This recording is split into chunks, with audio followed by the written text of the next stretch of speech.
Olá, eu sou a Nicole, a menina da quinta série. Nem nos meus mais belos sonhos eu imaginei que a minha vida tomaria este rumo. E hoje eu estou aqui para contar a minha história de superação, de fé e de coragem. Coragem essa que eu nem sabia que existia. E o mais incrível é que eu ainda apenas estou no começo do meu caminho. Como uma boa nordestina, eu cresci desde cedo, sabendo o significado da palavra responsabilidade. Minha infância foi uma infância dura, falta de recursos, abandono familiar e a necessidade de abandonar a escola ainda na quinta série. Foram muitos desafios, muitos deles pareciam impossíveis de vencer. Mas sabe o que eu aprendi? Quando a gente recusa o aconchego da desculpa e acolhe a determinação, você descobre uma força que nem sabia que existia. E aquilo que parecia ser a minha maior fraqueza se tornou o meu maior poder. Deus, o Criador de tudo, sempre esteve ao meu lado, me guiando em cada passo. Ele foi meu porto seguro quando tudo parecia perdido. Foi minha fonte de força e de coragem. E hoje, aquela menina se tornou empreendedora de sucesso, dona de sua força e de sua coragem. Porque agora eu compreendi que ninguém mais define os meus limites. E agora eu sei que consigo superar qualquer desafio, qualquer barreira. E você, o que tem impedido sua caminhada? Lembre-se que a sua maior fraqueza pode se tornar o seu maior poder. Se eu conseguir, você também consegue.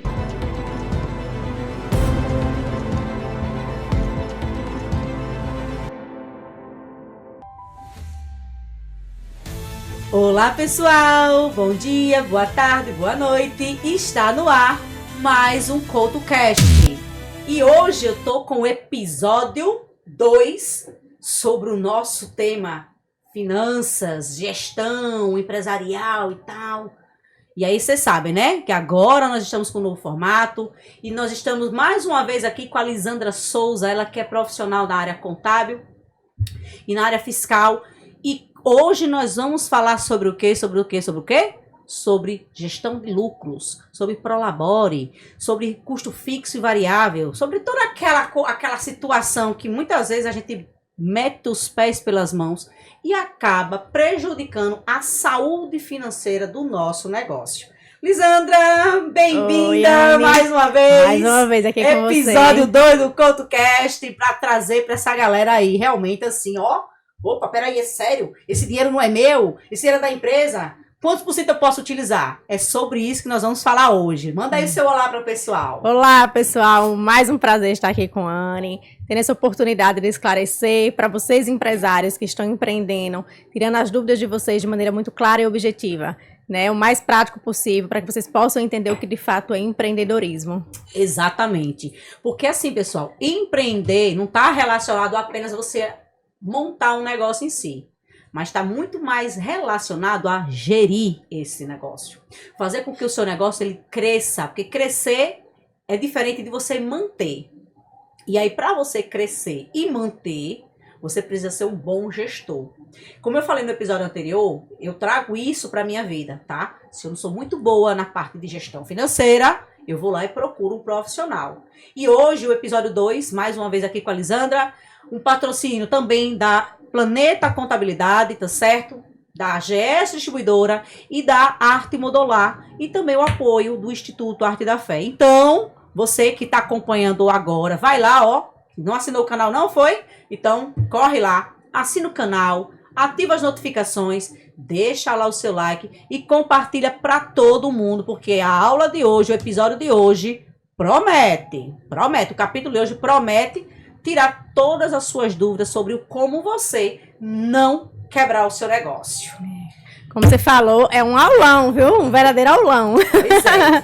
Prolabore distribuição de lucros, Lisandra. Esse é um dos maiores desafios, eu acredito, daquele empreendedor, tanto do pequeno empreendedor, quanto do grande e do médio empreendedor, o empresário.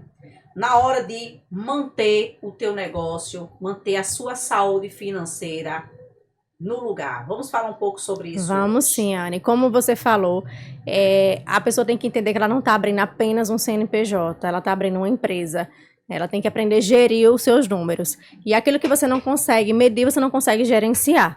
Então, eu entendo que, assim, fazendo uma analogia com a área da saúde, né, tiver ouvintes aqui da área da saúde, que o financeiro da empresa, eu entendo que é como se fosse um coração da empresa, é como se fosse o coração. Então ele está ali bombeando o tempo inteiro e a gente tem que estar monitorando ele para ver se ele está indo bem ou não, porque ele está dando sinais. Então a gente está cuidando daquele coraçãozinho ali para que ele não entre numa UTI, no infarto, numa UTI, não vá para uma máscara de oxigênio. Então é o financeiro da empresa é como se fosse o coração bombeando ali, dando sinais, se está indo bem ou não, e a gente tem que estar cuidando dele com todo o cuidado e carinho, né, como a gente faz com o nosso corpo humano. Então, assim como um médico cuida da saúde das pessoas, nós contadores cuidamos da saúde financeira da empresa para que ela, né, continue aí por muitos anos tendo bons resultados. Falando um pouco sobre o Prolabore, para esse empresário, para esse empreendedor que tem hoje uma empresa, fala um pouco sobre o que é o Prolabore, quanto de percentual ele pode tirar desse Prolabore, se esse Prolabore, uma vez que ele vai direcionar, é calculado para o imposto de renda de pessoa física, fala um pouco sobre isso. Veja, a gente sempre diz assim que o caixa da empresa não é o salário do sócio. Então, primeiro ele tem que começar a separar o que é pessoa física e da sua pessoa jurídica para poder a gente mensurar isso melhor.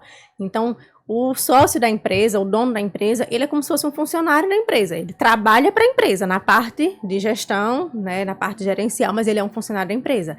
E por isso ele tem direito a receber um salário. Então, o Prolabore é justamente isso, a retirada do salário dele para ele poder pagar as contas pessoais. E não pagar as contas pessoais pela conta da PJ, porque o que a gente vê muito na prática, as pessoas pagando mensalidade de escola de filho, plano de saúde, enfim, suas despesas todas pessoais pelo caixa da empresa. E aí tudo se mistura. Então a gente entende que ele tem que tirar o seu saláriozinho para poder sim se manter na sua pessoa física. O Prolabore, a legislação determina que seja no mínimo um salário mínimo. Ela não determina o máximo a gente faz justamente uma análise baseado naquele faturamento da empresa para fazer a retirada e baseado mais ou menos também no padrão do sócio, para que ele tenha esse salário todos os meses para custear as suas despesas pessoais. Então, a única determinação é que ele diz que no mínimo tem que ser uma retirada de um salário mínimo. O restante, a gente faz um planejamento tributário, Anne, e coloca como distribuição de lucros. Por quê? Porque a distribuição de lucro ela é isenta do imposto de renda, o Prolabore não. Então, a depender do valor, né, se você tira só um salário mínimo, você não vai ter retenção de imposto de renda. Mas se você já ganha aí acima de 2 salários mínimos, você vai ter a retenção do imposto de renda. Então, você já vai tributar o imposto de renda na fonte. A distribuição de lucro, por enquanto, tá, gente? Porque isso aí já está sendo uma medida provisória para ser tributado futuramente. E está vindo essa reforma tributária, que a gente não vai entrar muito no assunto agora, que já é para um outro conteúdo. Mas que já se fala de tributação. Então, a gente consegue fazer um planejamento tributário onde a gente coloca um valor razoável para o Prolabore, porque ele vai ter os impostos em cima, vai ter a incidência do INSS, vai ter a incidência do imposto de renda, dependendo do valor, e a distribuição de lucro ela é totalmente isenta dos impostos. Então, a gente faz esse planejamento tributário onde a gente coloca essa diferençazinha que o sócio recebe esse dinheiro da empresa com a isenção dos impostos.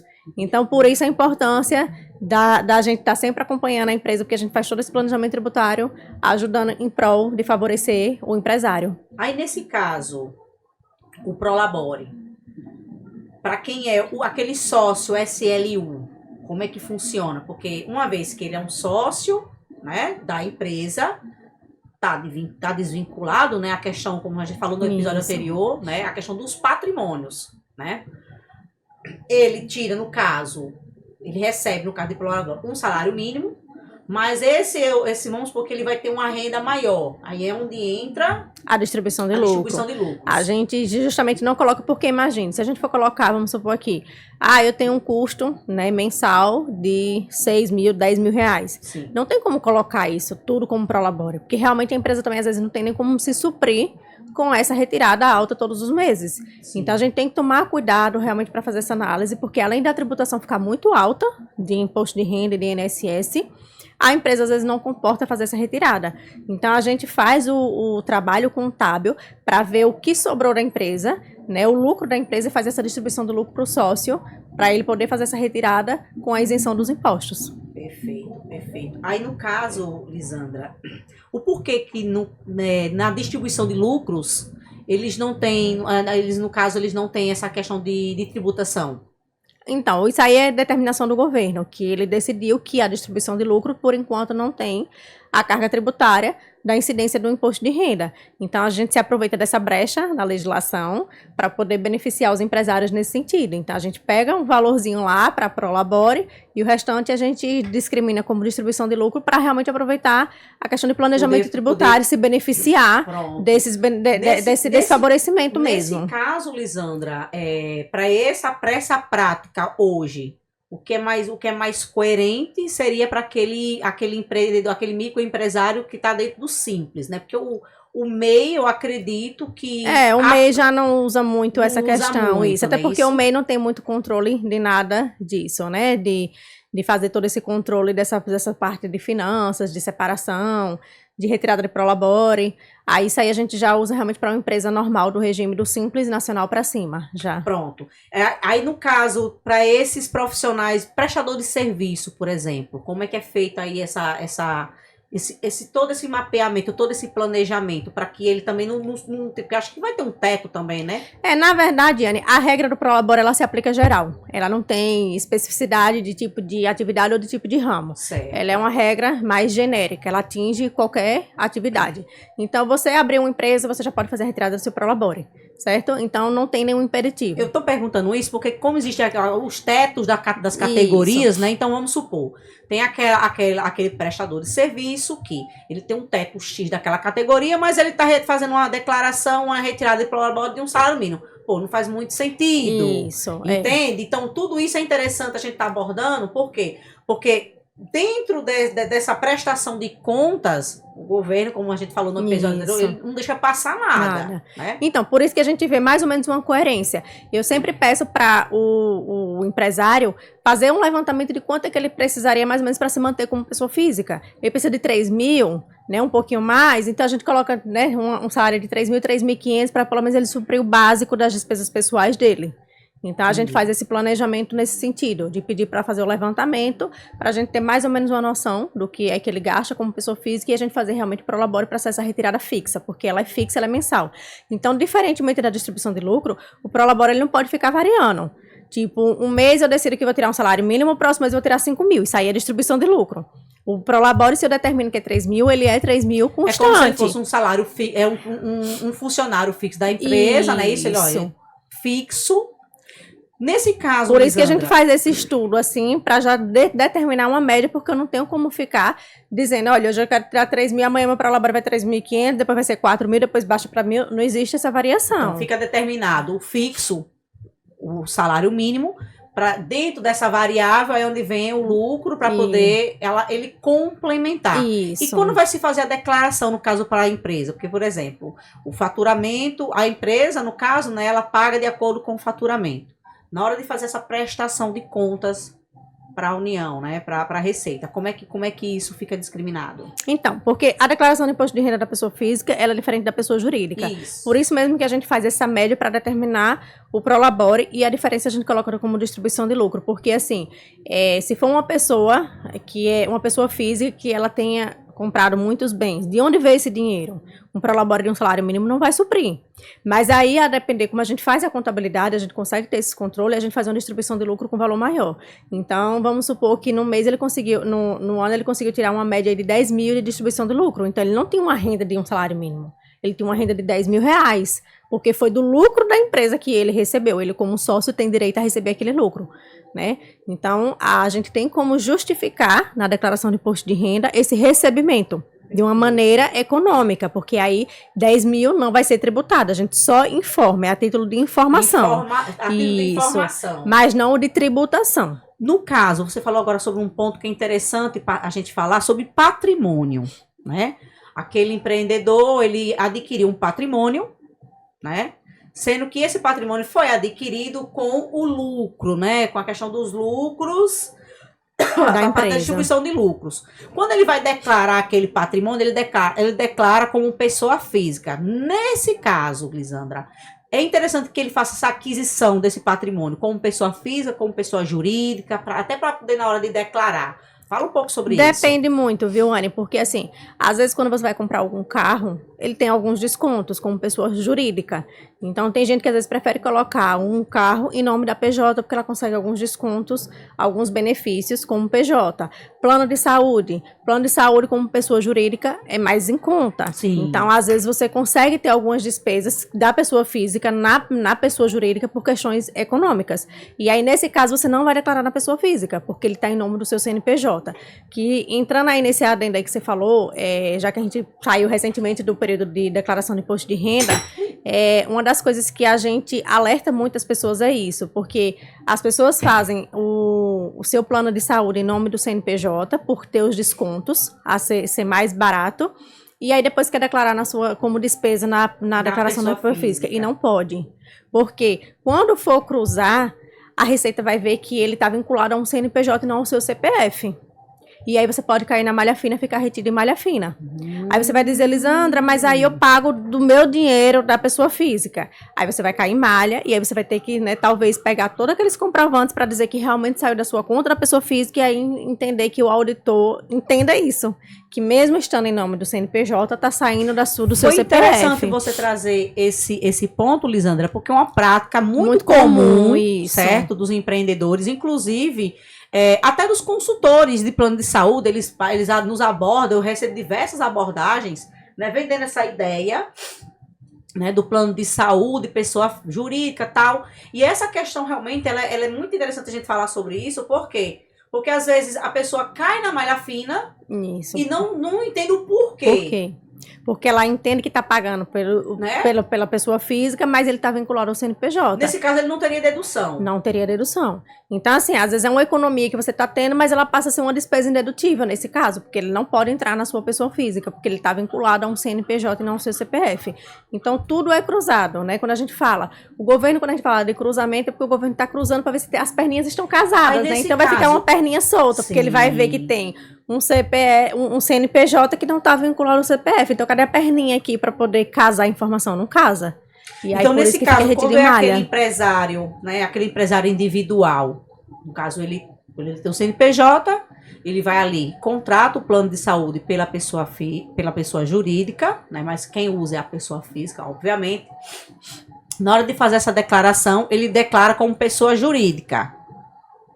Não, pessoa jurídica ou física? Não, a despesa do plano de saúde, ele vai declarar como pessoa física ou como pessoa jurídica? Não, ele vai declarar como se tiver em nome do CNPJ, como pessoa jurídica mesmo, não entra. Não entra. Independente da natureza jurídica, né, nesse caso, porque eu entendo que gerou confusão porque o empresário individual, ele meio que se mistura, mas ele se mistura para questões de débitos. Né, para questões de débito. Se você entrar numa falência, se você tiver débitos trabalhistas, ele vai atrás da sua pessoa jurídica para poder pagar, mas não nessa questão de imposto de renda. Então, a questão desse fato, ele é uma regra geral para todo mundo, independente da natureza jurídica da empresa. Pronto.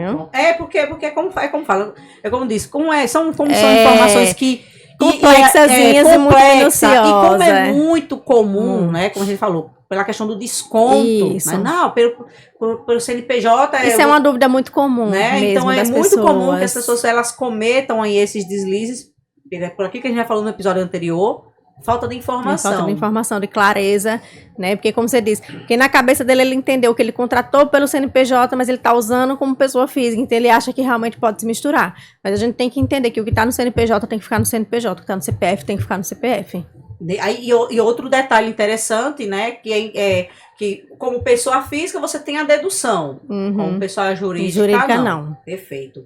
Aí vamos falar um pouquinho sobre despesa e receita, sobre custo fixo e variável, porque todo mundo assim, na hora de trabalhar o fluxo de caixa, na hora de precificar, comete algumas falhas. Muitas falhas, não são poucas, não. Vamos falar um pouco sobre isso, que eu sei que esse assunto é um assunto que ele realmente agora vai dar um paninho para manga. É algo que é muito recorrente. Já começar a deficiência aí, na precificação. Eu acredito que o erro começa aí. Se eu precifico errado, consequentemente eu vou ter essa deficiência no meu fluxo de caixa, entender o que é custo fixo, variável, onde eu coloco, como não coloco. Vamos falar sobre isso, Lisandra. Dá pra falar? Veja, as pessoas têm que entender que uma vez que ela tem um CNPJ, que eu falei, ela precisa gerenciar. Ela precisa pegar os seus números e gerenciar, e não apenas abrir um CNPJ, tá? Então, você precisa começar a controlar tudo que entra na sua empresa, tudo que sai da sua empresa. Você precisa entender o que é faturamento, né, e o que é despesa, o que é custo. Então, a partir daí você vai conseguir entender se sua empresa está tendo um bom resultado, está tendo lucro ou prejuízo. É aquela questão que a gente falou, né, do coraçãozinho ali bombeando, se realmente ela está num resultado positivo ou não, ou se ela está pedindo socorro. E às vezes essa falta de controle, Anne, faz com que você gerencie errado sua empresa, precifique errado. Muita gente está trocando 6 por meia dúzia, muita gente está tendo prejuízo porque não sabe ter o controle dos seus custos para poder precificar. É o que eu falo. Quando as pessoas dizem assim, o meu concorrente cobra muito mais barato. Eu digo, tome cuidado com o seu concorrente. Analise de fato o que o seu concorrente está fazendo. Porque muitas vezes o concorrente está sem esse cuidado, esse controle dos seus números e está precificando errado. Então, ele vai conseguir quebrar o concorrente porque ele está com preço mais baixo, às vezes ele consegue vender, que é diferente de faturamento de lucro. Então, ele vai conseguir vender bastante, mas às vezes ele está tendo prejuízo. Então, ele vai quebrar o concorrente, porque ele vai tirar o cliente do concorrente, mas por quanto tempo ele vai conseguir manter isso? Então, ele quebra o concorrente, mas futuramente ele também vai quebrar junto. Então, tomem cuidado com a concorrência, quando você fala assim, o meu concorrente consegue fazer um preço X, mas ele consegue fazer esse preço X por quê? Ele controla tudo isso direitinho, ele consegue colocar todos os seus custos ali para poder precificar, ele coloca o custo de folha, ele coloca o custo dos seus impostos, ele sabe quanto é a sua alíquota de imposto, ele consegue mensurar tudo que ele está gastando ali para realmente botar o preço exato para saber se ele está tendo lucro ou não. Então, é esse cuidado que a gente sempre orienta também do empresário saber. Principalmente a maior dificuldade do empresário hoje, Anne, eu acho que é precificar serviço, porque serviço é algo que você não mensura muito, né? Sim. Então, você entender quanto custa a sua hora. Então, você tem que saber realmente mensurar o custo da sua hora, você tem que até analisar o mercado em relação a isso, mas você entender tudo que está ali por detrás daquela operação. Vou dar um exemplo prático em relação ao meu serviço, que é de contabilidade. Né? O que é que está dentro do meu custo? Porque a gente fala, né? Custo e despesa são coisas diferentes. Custo é tudo aquilo que está ligado diretamente ao produto ou ao serviço, à prestação de serviço. Então, no meu escritório, o que é custo? São todas as meninas que trabalham no setor, no departamento contábil, no departamento fiscal, no departamento pessoal, porque elas estão diretamente ligadas ali à minha operação para poder fazer a entrega do meu trabalho. O que é custo? O sistema que eu uso, né? Então, tudo aquilo ali é custo. Agora, o que é despesa? É o marketing que eu invisto, né? É um site que eu pago, é o meu prolabore, porque o salário do sócio é administrativo, então a gente não considera necessariamente como custo, mas como uma despesa administrativa. Sim. É material de escritório, material de limpeza, por exemplo. Então, isso são despesas. Então, eu tenho que entender primeiro o que é meu custo, porque o que vai fazer parte da precificação do meu serviço é o meu custo, e não a minha despesa como um todo. Aí, por isso que é interessante você saber entender o que é custo e o que é despesa. E aquela questão, como a gente já mencionou antes, né? O que é custo fixo, o que é custo variável. Porque aí, custo fixo é tudo aquilo que você tem mensalmente. Por mais que ele não seja um valor exato, mas você sabe que todos os meses você vai ter que pagar. Por exemplo, o aluguel do seu prédio, água, energia, conta de água, conta de energia, internet, enfim. Essas despesas que você sabe que elas são recorrentes e que vai ter. Lisandra, mas eu não sei a conta de água porque ela tem variação. Mas você tem uma noção de quanto vem a sua conta de água todos os meses? Né? Faz uma média, isso. Pega os últimos 6 meses só para você ter uma margem. Isso, então você tem uma noção de quanto vem ali de água todos os meses.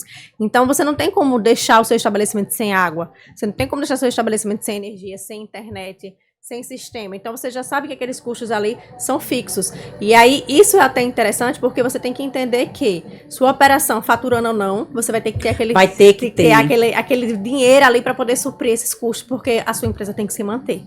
Né? Os custos variáveis, quem trabalha, por exemplo, com mercadoria, com roupa, então o seu estoque que você compra, porque tem meses que é muito sazonal, a gente sabe disso, sim, a gente agora está no período junino, né? Passou as festas, o período de São João, tem dezembro aí, que é período de alta, período das festas natalinas, então você já comprou um estoque maior, e aí então isso é custo variável, porque você vai comprando o seu de acordo com a temporada. Então você sabe que janeiro é mais o período de queda, então o seu estoque é menorzinho, você já não vai fazer o mesmo investimento, né, na mesma proporção. Isso. E aí, esses custos, sim, são variáveis. O que você vai mantendo ali, o marketing, porque às vezes um mês você investe um pouquinho mais, como agora, As campanhas, né, você acaba investindo. Dia das Mães, Dia das crianças, a depender do produto que você Dia dos vende, namorados, dia dos namorados, tudo, enfim. Então aí você, não, eu investo um pouquinho mais esse mês, porque pra mim é válido. E outro mês você não investe nada. Então isso sim é vai ser variável. um pelo Isso. outro, né? E aí é esses controles que você vai ter que ter todos os meses, porque aí sim, depois que você analisa o que você faturou, tirou esses custos fixos, esses custos variáveis, as despesas, você entende sim que você realmente, sua empresa teve lucro ou prejuízo. Aí você consegue mensurar o seu resultado. Perfeito. Trazendo esse, pegando ainda, dando sequência sobre manter a empresa funcionando, como você falou, as despesas fixas, independente de eu ter um faturamento recorrente ou não, eu vou ter que ter aquele volume em caixa para poder suprir.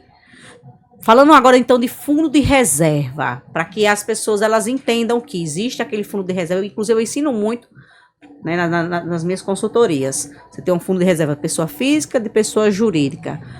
Principalmente para quem presta serviço, né? Porque às vezes tem a necessidade de ter aquele volume para manter um sistema, para manter um prédio. Ah, eu não tenho um prédio físico, mas eu uso o cowork para um escritório, uma reunião, uma palestra, coisa e tal. Fala um pouco sobre isso, Lisandra. O fundo de reserva é super importante, Anne, porque como a gente sabe, a gente nunca sabe o dia de amanhã.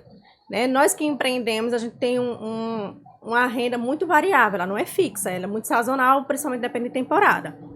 O meu serviço ele é mais constante porque a gente trabalha com a contabilidade, que a gente tem os clientes ali que mantêm uma mensalidade. Mas as pessoas que geralmente trabalham, né, por exemplo, um dentista, né, um fonoaudiólogo, um médico, é muito sazonal. Então, ele tem que fazer reserva porque a gente nunca sabe o que pode acontecer. Primeiro, a gente tem que entender que tem que ter uma parte para reinvestimento, porque às vezes nossa clínica, seja o que for, precisa também de reinvestimento, às vezes de um aparelho novo, de material para reinvestir. Então, você tem que fazer essa reserva para reinvestimento, como você pode fazer uma reserva para uma emergência. Um caso muito, muito típico que eu gosto de mencionar aqui é a época da pandemia, né, que aconteceu aí em 2020, Sim. que ninguém estava preparado para uma pandemia, ninguém esperava uma pandemia. Então, de repente, o governo vai para a televisão e diz, baixe suas portas. Né, se tranque em casa, baixe suas portas. E aí, eu vou viver de quê? Então, a gente orienta que você tenha uma reserva, desde que você tenha esse controle e você entender quanto é os seus custos fixos ali, você entender que você tem que ter uma reserva para você se suprir aí de pelo menos de 6 meses a 1 ano. Então, as pessoas, elas não costumam fazer muito essa reserva. Aí você falou no caso do investimento, né, dos profissionais da área da saúde. Quando a gente fala em investimento, num equipamento, num espaço, coisa e tal, investimento em autocapacitação, ele entra como despesa ou como custo? Eu entendo isso como uma despesa, porque é assim, custo é aquilo que está totalmente ligado ao seu funcionamento. Você precisa daquilo para você vender o produto ou para prestar o seu serviço. O investimento, você ele não necessariamente é obrigado você fazer aquilo, né, aquele curso de investimento. Então, eu entendo que isso seja, de fato, uma despesa, né? Esses eventos que eu faço também de renovar, de buscar conhecimento na minha área, né, de cursos, de palestras que eu vou. Então, eu vejo isso realmente como um investimento, mas como uma despesa para melhoria do meu negócio, não necessariamente que eu precise dele para poder executar o meu serviço. Aí, nesse caso, esse investimento, ele parte do fundo de reserva da empresa, pessoa jurídica, ou da parte física, da pessoa física? Eu aconselho ser da pessoa jurídica, porque se você está investindo, todos os meus cursos eu pago pela pessoa jurídica. Porque eu estou investindo em mim, mas para a empresa. Então, para eu prestar um serviço melhor, para eu atender melhor os meus clientes. Então, eu estou buscando sempre conhecimento, fazendo cursos fora, né, me atualizando, buscando atualização, mas para o meu profissional. Então, eu uso sempre como, né? Eu tô perguntando isso porque eu também faço muito isso. Eu faço muito isso. Se eu tô fazendo um investimento, uma capacitação para melhorar a minha parte profissional, então não é justo que Anne Couto, pessoa física, tire esse dinheiro. Então, quem tem que desembolsar esse investimento é a empresa. Perfeito. Aí eu faço sempre também, eu deixo sempre essa reservazinha, né, na empresa para isso, para a questão de fazer o meu marketing, para esses investimentos, para essas atualizações que a gente tem que fazer constantemente, porque nossa área está mudando, né, muito rápido. E aí eu sempre deixo essa reserva para eu estar acompanhando as mudanças e estar antenada aí para melhorar o meu trabalho. Continuando essa questão de construir um fundo de reserva, quando é que é interessante e qual percentual é importante construir esse fundo de reserva para a pessoa jurídica, seja para investimento do trabalho em si, de estrutura, equipamentos, capacitação do grupo. Qual seria o percentual ideal? O ideal, eu acho que no mínimo de 10 a 20%, Anne. Você ter essa reservazinha ali, sempre ali alguma coisinha, né, para lhe propor essa oportunidade, né? Porque é o que eu falo, às vezes você vai precisar daquele ali até por uma questão de oportunidade. Como recentemente esse ano eu tive um evento grandioso na minha área contábil, lá em São Paulo. E aí, se eu não tivesse com essa reserva, se eu não tivesse com essa condição, eu ia perder essa oportunidade. Ou seja, de 10 a 20% do lucro, não do faturamento. Isso. Então, você pega tudo ali. Pagou suas continhas, então você separa. Você já sabe quanto é seu custo. Pagou tudo ali, você vai fazendo uma reservazinha, 10% para a sua reserva de emergência, 10% para investimento da empresa. Você tira o seu prolaborezinho e aí você consegue manter todo esse equilíbrio da sua parte gerencial da empresa. Perfeito, perfeito. Muito interessante. É muito interessante a gente trazer essas informações, porque a gente agora vai entrar justamente agora vamos abrir mais esse leque do faturamento e lucro, né? Que a gente está numa era onde o mercado, inclusive, do marketing digital vende muito. Nada contra, viu, gente? Nada contra, tá? Nada contra. Mas o nosso objetivo e nosso propósito aqui é trazer clareza para vocês que estão entrando para esse universo e que já estão ou que já estão dentro da área empresarial, entenda que a diferença de lucro e de faturamento é muito grande. Então, às vezes, é vendido, né? Ah, faturamento X, tá. Mas para esse faturamento X, quantos Y foram investidos? Isso. Né? Então, para ter 10X de faturamento, foi no mínimo investido aí entre 4 a 6X. Tá? Então, dentro agora desse tópico, Lisandra, fala um pouco sobre isso, sobre essa diferença, qual o percentual seria ideal para dizer assim, não, realmente está tendo um lucro legal desse faturamento. As pessoas, como diz, a gente tem que ter muito cuidado com o que a gente vê nas redes sociais, né, Anne? Porque o marketing aí tá pesado e as pessoas se iludem muito com o que vê. Então, assim, como você bem falou, né, faturamento e lucro são duas coisas muito distintas. A gente vê hoje muitas pessoas subindo com a plaquinha que vende 200k, né, 300k, 500k, certo? Beleza, maravilha que você conseguiu esse faturamento. Mas o seu lucro, de fato, é correspondente àquele número, porque faturamento é diferente de lucro. Então, eu gosto de usar um exemplo aqui bem genérico em relação a isso. Que eu vejo, às vezes, empresa faturando 10 mil reais.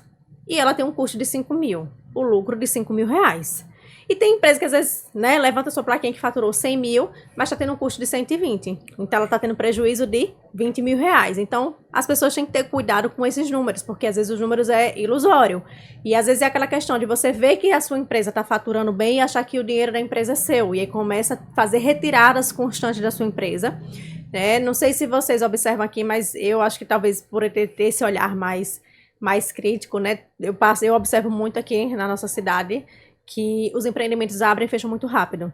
Se você observar barzinho aqui na cidade abre, Sim. Você vê dar um boom e a maioria quebra por gestão financeira, Anne. A gente sabe assim que 90% hoje das empresas ela quebra por má gestão financeira.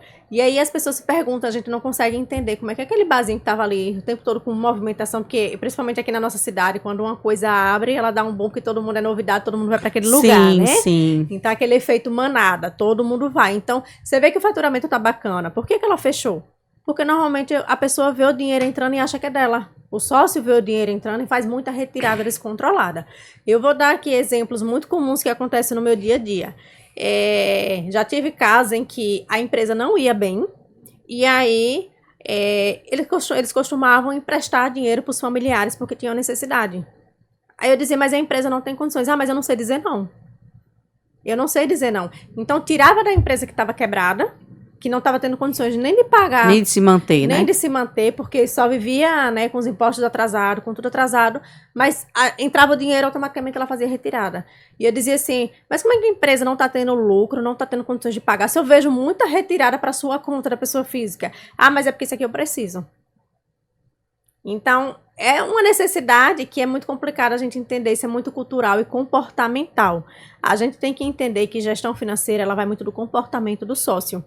Perfeito, Por isso que às verdade. vezes a gente tem que trabalhar um pouco, entender um pouco qual é a parte comportamental, porque tem aquele sócio que é gastador, tem aquele sócio poupador, tem aquele sócio mais financista, e aí quando você entende um pouco o perfil do sócio, geralmente ele vai levar isso para dentro da empresa. Perfil e às vezes até cultura também, né? É isso. Aquela visão de que eu sou dono da minha empresa, Isso. né? Então, assim, aquela questão, né? O vício de casa você se leva à praça. Então, se você Sim. tem esse comportamento já como pessoa física de ser gastador, você vai fazer isso na sua empresa, porque esse é o seu comportamento. Você não quer poupar nada. Então, tudo que entra na sua empresa, você vai procurar um jeitinho de gastar. De uma forma ou de outra, você vai Perfeito. gastar. Porque esse já é o seu perfil. Então, às vezes, a gente tem que educar o sócio primeiro para ter uma boa gestão financeira. A gente estava falando um pouco nos bastidores sobre alguns profissionais, inclusive da área da saúde, que tem uma certa dificuldade, né? Justamente, e aí é onde entra a mentalidade, o comportamento, de formalizar. Aí a gente vai, eu vou trazer um pouquinho do episódio anterior para a gente chegar nisso aqui, tá, pessoal? De formalizar a sua empresa, porque tá com aquela visão limitada do CLT, Isso. né? Tá com aquela visão limitada do CLT. Justamente por causa dessa questão de que qualquer centavo que sobra já é para gastar. É muito comum alguns profissionais, eles começarem a empreender e aí faturou, ele não lucrou, faturou 10k, aí já quer comprar um iPhone. A gente fala... Ah, mas eu preciso do iPhone. Aí você falou, não, mas eu preciso tirar, preciso do iPhone. Como assim? A tua empresa precisa, nada contra o iPhone, mas assim, é aquela questão da mentalidade, da cultura, do comportamento. Eu trabalho Isso muito quebra com os meus clientes para poder ajudar ele na organização financeira. Eu digo assim, quando você estiver querendo comprar alguma coisa, você sempre se pergunte, é necessidade ou é desejo? Porque são coisas diferentes. Então, as pessoas hoje, elas consomem muito por desejo, né? Hoje, nada contra os sites, mas Shopping, Shein, a Shein, que é tudo Meu muito Deus do baratinho, céu. a Amazon, né? Tudo muito baratinho, você vai enchendo seu carrinho ali. Então, eu tinha cliente que ela comprava diariamente, mas não é falando de maneira figurativa, não. Sim. Era diariamente. Ela disse que chegava pacote na casa dela diariamente. Aí, nesse caso, já entra um pouco para minha área emocional, gestão emocional. Ela Isso. é uma compulsão por compra. Isso. E aí eu disse, olha, a partir de agora você não vai comprar mais. Toda vez que você botar no carrinho lá, antes de fechar, você namore, depois você pensa, você tá comprando por necessidade ou por desejo. Se for por desejo, você vai tirar do carrinho. E aí ela disse que tá tão feliz, porque no primeiro mês ela conseguiu ver a conta dela terminar no positivo. Quanto a pessoa consegue economizar, né, com prática simples? Eu por exemplo, eu trouxe para mim agora 2025, não que eu fosse uma mulher compulsiva por compras, mas em 2017 eu tive um problema familiar do qual me colocou numa condição de depressão, ansiedade, coisa e tal. E aí o ambiente do qual eu me relacionava estava me levando para um hábito, um comportamento meio que aquela galera do mostrar que tem para ser aceita. E aí, quando eu percebi a armadilha que eu tava caindo, que eu, na verdade, caiu não, eu cheguei a cair, a verdade é essa, que eu cheguei a cair, eu digo, caramba, peraí, como assim? Eu tô investindo em coisas que até então eu uso, mas por um curto espaço de tempo. Às vezes não tenho necessidade, eu preciso ou é desejo? Então, naquela época, não era desejo, era uma necessidade por uma necessidade de um distúrbio emocional. Por isso que eu tô trazendo isso agora. Quando foi 2023, foi quando eu comecei a me reintegrar, depois, né, que eu passei por todo um processo, né, graças a Deus, saí desse quadro, comecei a voltar para o convívio social. Eu comecei a observar quais eram os ambientes que estavam me colocando para aquele lugar. Eu digo, não quero mais isso. Aquela frase, Anne, que você é o reflexo das 5 pessoas que você né? anda. Eu digo, cara, mas eu não sou uma mulher, eu não me resumo a uma mulher que tem um carrão importado, roupa de grife. Não, peraí, eu não sou isso. Eu tenho, mas eu não sou isso. Aí eu digo, vou começar a mudar. E aí eu fui trazendo de volta, fazendo o caminho de volta. Quando foi 2024, eu coloquei meta. E eu bati a meta, viu? Bati a meta. 2025, até o mês de junho, eu não compro nada supérfluo. O que eu considerava algo supérfluo? Até livro. Itens de papelaria que eu amo, eu gosto de trabalhar com post-it e tal. Mas se eu tinha livros que eu ainda não tinha terminado de ler, ou que eu tinha necessidade de reler para poder melhorar meu repertório, ampliar meu... Eu digo, pronto, vai tudo entrar como item supérfluo. Material de papelaria, roupa, calçado, enfim, tudo isso eu coloquei como não compro até junho. E aí... O porquê que eu coloquei também. Por quê? Porque eu queria economizar para tal finalidade. Cara, você não tem noção. Quem acompanhou o CoutoCast desde os primeiros episódios sabe que eu passei por algumas situações de quebra, por causa de sociedades, etc. Então, eu estava com as situações pendentes e eu consegui resolver exatamente com essa prática. Anne, mas por que você está trazendo isso? Para vocês entenderem o quão é importante você ter uma noção da necessidade de ter hábitos de uma boa gestão financeira. E às vezes, Anne, assim, às vezes é uma mudança de um comportamento pequena que você faz. Muito e ela pequena. ela é muito impactante na nossa vida. É como você falou, comportamento. Você tem que analisar o seu perfil. Você tem que entender se é necessidade ou se é desejo. Porque isso é uma prática simples, mas que isso pode fazer uma diferença muito grande no seu negócio. Quanto você consegue economizar durante o ano, diminuindo aí R$50 que você gasta com iFood, por exemplo. Isso, olha, eu vou dar um exemplo aqui, claro, com o que aconteceu comigo, já que você deu um exemplo aí seu, né, na minha vida pessoal. Desde muito pequena, eu sempre tive muita organização financeira. Eu fazia gestão financeira sem saber que eu estava fazendo gestão financeira, porque eu era pequena, não tinha entendimento, né? Sim, sim. E hoje, quando eu leio e estudo muito sobre isso e aplico e estou, né, levando palestras para poder instruir os empresários em relação a isso, eu vi que eu já fazia gestão financeira desde muito pequenininha. Então, assim, eu não tenho nenhum exemplo de descontrole meu, porque eu sempre fui muito regradinha, sempre tive reserva. E aí, lembrando de um caso agora, quando eu deixei a minha última CLT para me tornar empreendedora, que eu nem sabia que eu ia me tornar empreendedora, foi realmente algo que me levou a isso, né? Foi quando eu tive filho, há 9 anos atrás. E aí, quando eu deixei de CLT, eu estava decidida que eu queria sair daquele emprego. Eu decidi que eu queria sair daquele emprego que eu já estava insatisfeita. E eu comecei a fazer o quê? Zerar os meus cartões de crédito. Então, eu comecei a zerar todas as minhas dívidas. Isso é tão bom, tô passando um jeito tão bom. Você olha assim, caraca, eu comprava só à vista, porque eu disse, eu vou sair desse emprego e eu vou fazer, né, sair tranquila. E aí eu comecei a somar, né, o que eu tinha na poupança, o que eu tinha guardado. Aí comecei a fazer a conta, o que eu tinha de FGTS, quanto é que eu ia receber de rescisão. E aí, só que eles não tinham me demitido e eu tava querendo pedir demissão. Só que aí eu já não ia poder contar com FGTS, seguro-desemprego e tal. Sim. Enfim, aconteceu que eles me demitiram, mas eu disse, bom, eu já zerei meus cartões, eu tenho minha reserva. E aí, somando aquilo tudo que eu ia receber, dividindo por 12, eu tinha o meu salário. Então, eu já recebia um salário X por CLT que me dava para eu viver tranquilamente. Entendeu agora, pessoal, a importância de se construir um fundo de reserva? E aí, quando eu fui demitida, eu fiquei com meu filho por 1 ano super tranquila. Então, assim, eu não tinha pressa de arranjar emprego, porque minhas contas estavam pagas em dia. Eu continuei com o meu padrão de vida, obviamente, comprando realmente só o que era necessário, reduzindo ali, né? Mas eu disse assim, eu tenho X guardado, eu tenho X de reserva, e dividi isso por 12. E dava exatamente o meu salário que eu tinha por mês. Então, eu digo, dá para manter o meu padrão aqui 1 ano sem trabalhar. Olha que luxo.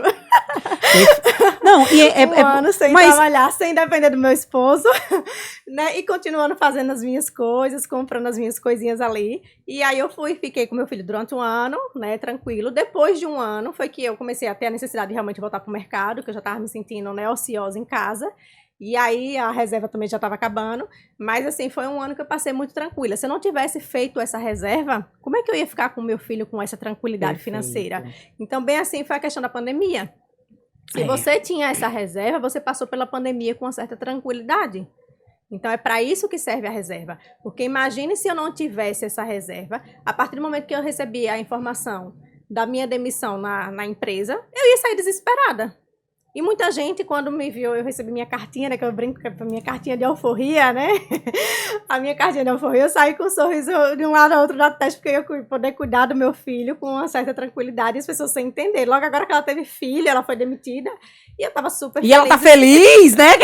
Ela tá feliz! E eu estava super feliz, super tranquila, e continuei aí, consegui seguir aí por um ano com muita tranquilidade. Perfeito. Percebe, pessoal, a importância de se ter gestão e planejamento financeiro? Compartilhe agora, Lisandra, para gente encerrar esse capítulo.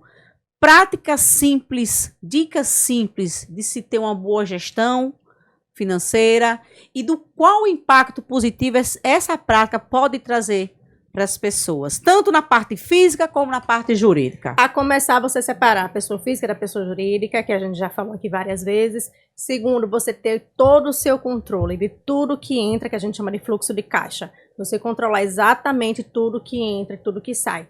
Não importa se você usa caderninho, se você ainda é do tempo do caderninho, se você usa planilha, se você já usa um sistema, não importa, você tem que ter o seu controle. Eu tenho uma cliente que ela anota até um motoboy, a água que ela compra para a empresa, mas isso é importante, às vezes pode parecer que é coisa boba, mas no final você vai ver como faz uma grande diferença. Então, depois que você controla tudo aquilo ali, você consegue mensurar, consegue precificar melhor o seu produto ou o seu serviço, você consegue ver o resultado da sua empresa, né, e ver se realmente você está indo pelo caminho certo da sua gestão. Perfeito. Você falou precificação, quais são os itens que é interessante, vamos supor, prestação de serviço, quais são os itens essenciais e principais que se coloca, né, dentro dessa parte para precificar um serviço, por exemplo? Quais são os custos? Quais são porque tem coisas que as pessoas, elas, como você falou no início, a empresa fala, mas o meu concorrente consegue oferecer um produto ou um serviço mais em conta. A falha está na precificação. Então, quais seriam os pontos principais para se construir essa precificação? Quais são os elementos primordiais que não pode faltar, na verdade, a pergunta é essa, que não pode faltar dentro desse processo de precificação? Uma vez que você consegue entender os seus custos, porque também é aquela questão, o concorrente às vezes ele precifica mais barato, porque ele está trabalhando também com um produto de uma qualidade menor, né? Vamos supor um dentista, às vezes ele está trabalhando com material mais inferior, então ele consegue fazer um preço menor porque o material dele é menor, então também depende do cliente que você quer atingir, se é um cliente A, B ou C, né? Então, se você trabalha já com um produto de qualidade melhor, você vai atingir uma outra clientela. Então, você precisa entender realmente o que está atrelado àquela questão, né, do seu custo, que está ligado de fato à sua operação, tudo aquilo que você gasta de fato para a sua operação funcionar, e aí sim você consegue precificar melhor a sua hora, o seu dia, né? Consegue pagar o salário do seu funcionário baseado exatamente naquilo ali que é custo da sua empresa. Perfeito, perfeito. Gente, deu para entender um pouquinho que você não pode, que existe essa diferença, né? Essa diferença e a importância, né, desse planejamento financeiro, os benefícios reais, né, de você entender que pessoa física, ela tem ali o dinheiro dela, pessoa jurídica tem o dinheiro dela, que você não pode, como pessoa física, utilizar os recursos da sua empresa, porque isso pode comprometer não só o crescimento, mas a manutenção da sua empresa. E aí, falando, para a gente fechar essa caixinha da importância, quais são os outros benefícios que esse empresário, esse empreendedor, ele consegue obter com essa prática desse planejamento? Anne, a gente diz assim que gestão financeira, ela é muito, muito mais do que, é como se você organizar um guarda-roupa, né? A gente tem que ali separar tudo direitinho para você poder visualizar o que está acontecendo na sua empresa. Quando você tem um guarda-roupa organizado, né, você consegue ver onde estão as suas meias, onde estão as suas roupas sociais, no meu pelo menos é assim. Então, não facilita no dia a bastante. Dia, né? Você separa as roupas de trabalhar. Eu sou bem Caxias com isso. Ela falou assim, eu me lembrei meu guarda-roupa assim. Imagina um guarda-roupa desorganizado, você quer sair nas pressas. Você enlouquece, porque você não sabe onde pegar as roupas e bagunça tudo, não sabe onde tá nada e perde tempo. Então, a gente tá falando de qualidade de vida. Uma vez que você tem um controle financeiro da sua empresa, você tem qualidade de vida. A gente está falando de qualidade de vida. Porque como eu consegui passar um ano com qualidade de vida. Perfeito. Então, imagine todos os meses você terminar no negativo. A pessoa não consegue dormir, tem gente que já perde a noite, abalo psicológico, você já não consegue pensar na sua empresa, você não consegue gerenciar a sua empresa. Você tem insônia. Então, tudo isso afeta a qualidade de vida. Inclusive, eu falo sobre isso no meu livro, né? O Caminho do Empreendedor. Dentro do meu tópico, né, que é gestão emocional, eu falo muito sobre isso.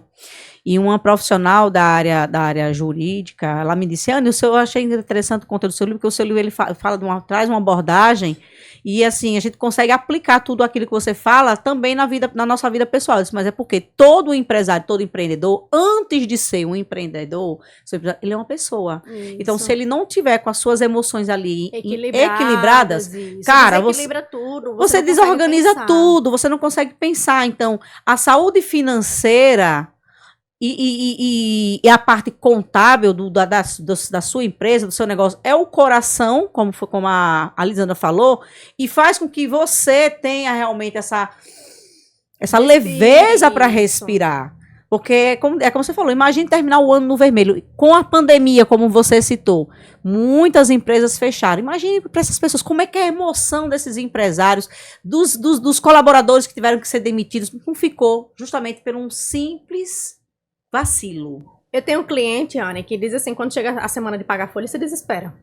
Quando chega a semana de pagar imposto, você desespera porque nunca sabe se vai ter dinheiro.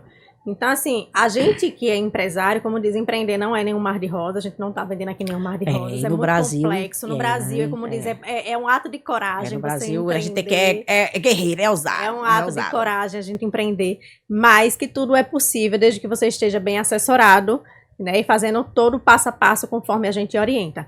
Então, assim, tem coisa melhor do que você saber que vai chegar ao final do mês e você vai ter o dinheiro de pagar os seus funcionários ali com tranquilidade, você vai pagar os seus impostos com tranquilidade. Tem, a gente lá na nossa empresa, como eu falei, a gente trabalha com uma contabilidade preventiva, então a gente envia, além de dar essas orientações para o empresário, a gente envia as informações sempre com bastante antecedência.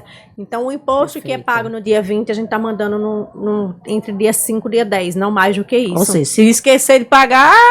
Então, por quê? Porque você tem esse tempo aí, você já pode colocar no seu planejamento financeiro quanto é que você vai precisar de dinheiro para poder pagar o seu imposto. E eu já vi casos de clientes meus que dizem que recebia guia no mesmo dia, né, quando vinha de outra contabilidade. E ele disse que no dia, ou seja, recebia o susto no dia do vencimento, e ele nunca conseguia pagar o imposto na data. E aí isso gera multa, e aí gera juros e multa, que aí já gera prejuízo, porque eu disse, gente, a carga tributária já é tão pesada, para você ainda ter que pagar um imposto com juros e multa, eu acho isso muito ousadia. Então, assim, só pague realmente com juros e multas se você não tiver nenhuma condição. Mas é para isso que a gente faz o planejamento financeiro, para você ter a condição de pagar o seu imposto dentro do vencimento. Então, esse papo de estruturar todo um planejamento vai ficar para o episódio 3. Planejamento para finanças, tanto na parte física, parte jurídica, porque é muito importante essa parte do planejamento. Eu falo muito sobre isso nas minhas palestras, nas minhas consultorias. Gente, se você não planeja, você planeja errar. Isso. E aí, isso é para tudo, para a vida pessoal, para a vida profissional. Quero lhe agradecer mais uma vez, né? Episódio 2 aí, ó, entregue, tá? Espero que tenha trazido, né? Que agora vocês entendam, pessoal, que não dá pra você botar a mão no dedo da empresa achando que, mas eu sou dona da empresa, então eu posso ir lá. Não é assim, tá? Então, o episódio 2, ele veio com essa proposta. No episódio 3, a gente vai trazer um pouco mais sobre o planejamento pra você entender de uma forma bem estruturada como você vai ali, ó, direcionar todos esses processos, porque é bem complexo, a gente sabe que é bem complexo. Lisandra, quero mais uma vez agradecer a sua presença. Agradecer a nossa equipe que esteve aí, ó, nos bastidores, passando aí todo esse suporte, dando esse suporte. Agradecer a GS Distribuidora por essa parceria, por estar aqui nos proporcionando esse trabalho, tá levando para vocês essas informações. A Arte Modular, claro, a Planeta que está patrocinando essa temporada também, com aí trazendo mais essa força para o nosso programa.